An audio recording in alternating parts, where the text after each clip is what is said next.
And feel free to ask any of us here or when we're out in the community any questions that you have on it. The county has an official website that you can view the details of the charter. Yes, ma'am. I have a question. Where can we go on? My name is Prevaleska, journalist from the Upper Academy Journalism Media Club. I wanted to know, where can we go online to learn about or read about these concerns such as Doc 90 and the county code? So the county code, you could go to, I believe it's like eCode 360, and for Charles County through a search, you can pull up the entire county code. It's very organized. You can find county commissioners. I'll be happy to share a link with you at the end of this meeting. Thank you. The county government's website is sometimes hard to navigate, but you can go to the county's website, look up boards and commissions, you can pull up the charter. Thank you so much. Yes, absolutely. Thank you for the question here. So that would remain the same. Yes, ma'am.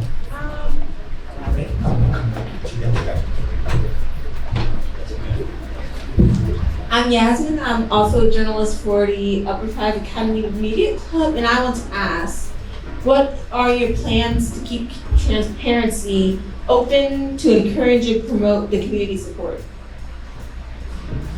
Really good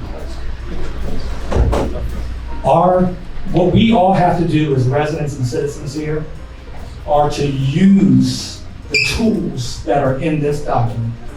If we're going to write in this document, Yasmin, that citizens have a right to participate in any council meeting, if we're going to write in this document that citizens can propose legislation for consideration, if we're going to write in this document that citizens can change their charter by advocating and getting signatures, it's not going to work if we all don't use it. And you're here today and you're participating in the process, and that's exactly what we want from your generation, because we need more of that. It's a lot of these same faces, and I'm putting myself to appear at these meetings, right? So we do need you folks. But if we want the transparency tools to actually work, we have to actually read the charter, understand it, and take advantage of it, right? So that's what I'm hoping that you're going to do. Taylor, also a member of the Upper Drive Journalism Media Club. What is the major opposition against the charter that are making people against it?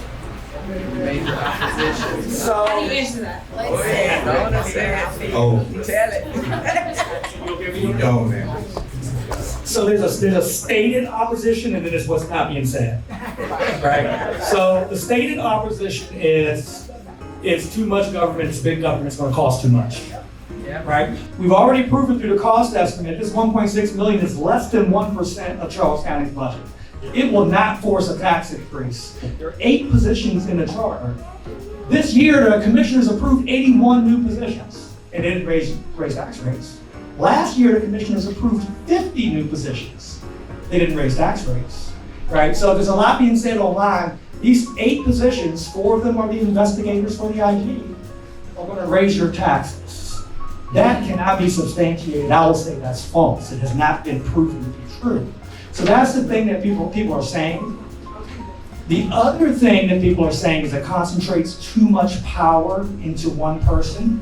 But what did we just say? Right now we have 5 commissioners that attempt to do it all, and there's frustration that there's actually not much happening as a result. They're not passing much in terms of legislation to help communities. So we actually divide responsibilities in the charter.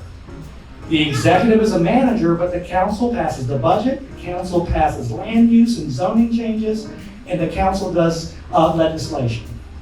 When you go to the polls, you'll know who is responsible for what. Right now, when you go to the polls, I don't know which of these 5 people I should blame for not getting progress on Western Parkway, the road to nowhere, or something like that, right? So, it's going to be said that it's too big government, it's going to cost too much, and it's too much power. If you read the document, that's not true. What's not being said, and we heard this from Cecil County, who failed 4 or 5 times before the charter passed. What they told us, people didn't like who the first county executive was going to be. It was a personality issue. Right? I don't want Reuben Collins to be county executive. I don't want Amanda Stewart to be county executive. Pick whoever the current politician is. They thought this was somehow to benefit them. If charter is successful in November, you will vote on new people in 2026. No one gets a position. They have to run for it under the terms that we wrote. So you're going to vote for a new county executive and a new county council. None of the current people, and I don't mean any disrespect to anyone in the room, are guaranteed anything in the charter. In fact, they are required to do more work in the charter because we wrote rules, right? So you'll hear the personality things being said or alluded to, and I'm gonna tell you, as someone who is from here, my small family's from Indian Head. I grew up in Indian Head. My Warren family's from Bryan's Road. My mom right now, I moved, I was 10 to Carrington. She's still in Carrington. I didn't realize Carrington was kind of before or alongside of Dr. City. Brown. It was called Yeah. Linda City. She's there right now, right? I used to walk with Dr. Brown. Charles County's becoming like PG. Oh, DC. If you want charter so bad, go back to PG. This is a corrupt government like PG. What does that mean? I know what it means. I know what it means. I was at, and I'm not saying, and there's several of them that I have a good relationship with. My kids went to school with them. I was with Mary at the Charles County Farm Bureau at the fairgrounds. And this is long established Charles County. I heard at one point you take that back to Waldorf. Right? I heard to go sit back around on the table on the other side, sit down and stop walking around so much. Right? So there is, Charles County is changing, and it's changing for the better. We got some issues to deal with, that's okay. We're growing. But the government's not changing with us and responding to our needs, right? So I think there's fear. There's fear of change. That's a lot of what's in the anti-charter movement. Because never do they say, you're becoming like Howard County. Right. I've never heard one say, this is gonna make us like Frederick County. Right? I've never heard that. So there's 11 charter counties, and Prince George's is not the only one. Even the latest one. Yeah, so I thank you for that question. It's an uncomfortable question because it gets to pain that people feel here, and how they're looked at, how they're respected or not respected. And a lot of folks that have moved here, they bought the big houses and are paying a lot of property taxes on 228 down, uphill Mill Hill Road. They're contributing to Charles County's economy, but they're told in some kind of way, you should go back. Or we're becoming like that place you came from. It just doesn't make any sense to me. Again, I'm not a board member anymore, so y'all gonna get spicier comments. My name is Brian from the Upper Drive Journalism and Media Club. My question is, what major improvements are going to include in the charter to help youth opportunities?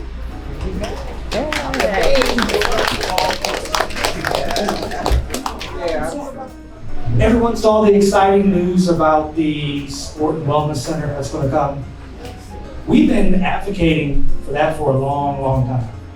Charles County has said for a long, long time that we need more youth opportunities, particularly for recreation, right? If we set up this new structure with an executive and a council, county executives are the advocate for the entire county to get those priorities passed. If Charles County would have had an executive, we would be so much further on securing state money by going to Annapolis to fund that. And by the way, on the transportation issues that we talked about earlier with the gentleman. So I am confident the charter doesn't write in increased youth services and opportunities and just activities for you all, but you're going to have someone that we hope we will vote in that's going to be a champion for you. And that hopefully can work with our state partners and get these things here faster. Because I think what happens right now that you probably are just starting to realize is you have 5 different voices going to Annapolis asking the state for conflicting things. And that's why those projects don't happen fast here. Like, who's going there speaking for us? You should elect a person who can speak with authority versus 5 people that again are jockeying. It should be in 2, it should be in 4. I want a pool over here, no, I want a rec center over there, and then what happens? Nothing happens. So, I'm proud, excited that our commissioners and our delegation were able to secure money to buy that Sears building and turn it into, I hope, an indoor track along with the pool. But we should have been far ahead. Y'all should have access to that right now, right? So the charter is going to give us a stronger voice to get more money for those types of projects. I feel confident.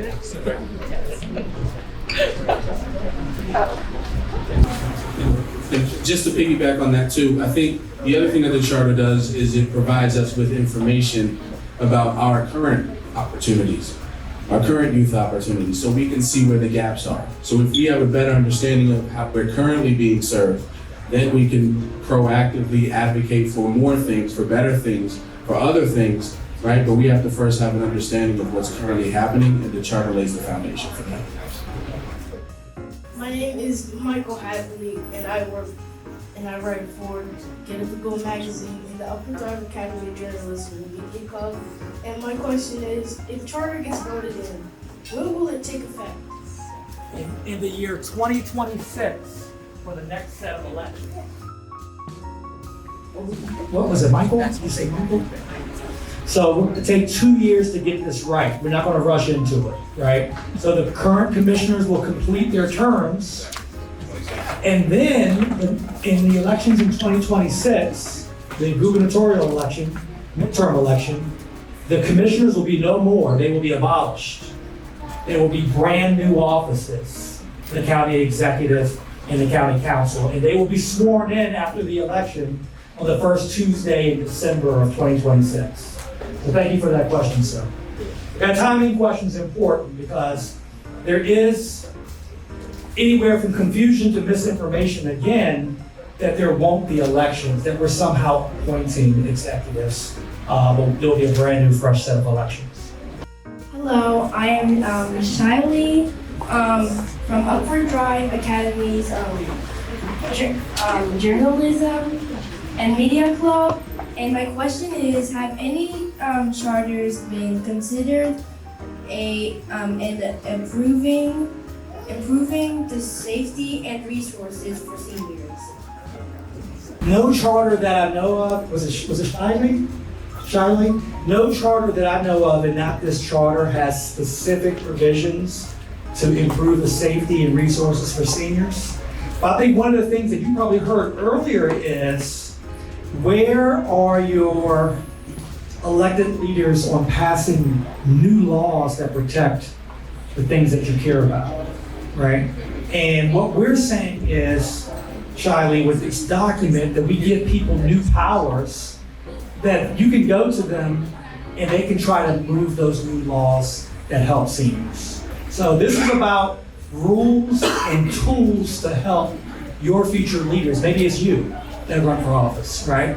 And you're going to walk into these roles and have clear responsibilities, and you can act on those responsibilities. So that's our hope, whether it's something for seniors, whether it's more youth opportunities. We just think this is a system that's going to be more efficient, more fair, and more effective.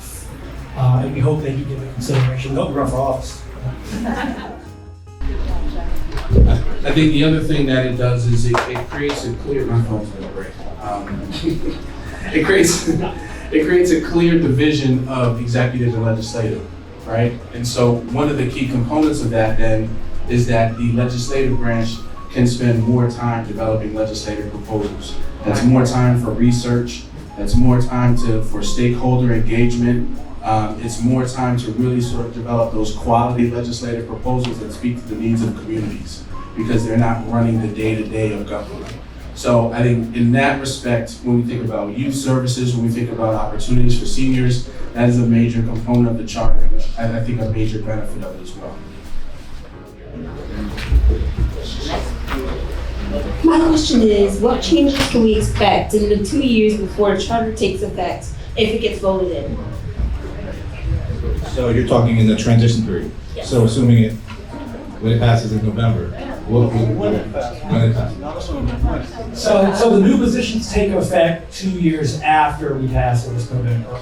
The thing that you're going to see in between is the Planning and Growth Management Committee that's going to start standing up, looking at PGM. They're going to hire these stakeholders are actually going to hire the consultant that's going to review PGM, and we're going to start to put recommendations together to improve this agency that you all are dealing with. That's going to happen in the 2-year period before the new elections. But everything else in the charter, you have to wait for those new elections to occur in November 2026.